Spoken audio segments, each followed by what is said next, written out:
Risaulah, tak patut syariah masuk neraka pula nanti. Dah faham tentang APP dan JAP? Ini antara cara mudah nak beli emas dengan bajet minimum. Namun, mesti dalam fikiran tuan-puan ada persoalan. Public Gold ni ada sijil patuh syariah tak? Risaulah, tak patut syariah masuk neraka pula nanti. Ini yang selalu kita dengar mengenai pelaburan emas ataupun simpanan emas.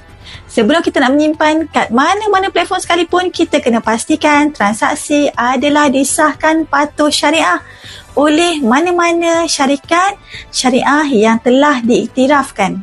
Dan semestinya bagi kita umat Islam, kepatuhan syariah sangat penting dalam kehidupan. Islam sangat menitik beratkan kepatuhan syariah dalam apa-apa jenis pelaburan yang ingin kita ceburi.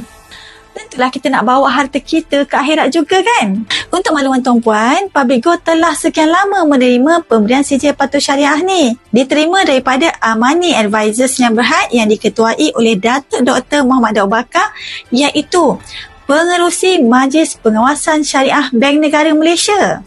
Jika anda sudah bersedia untuk memulakan tabungan emas, boleh klik pautan di bio ataupun caption untuk saya bantu dengan cara dan langkah yang terbaik buat anda.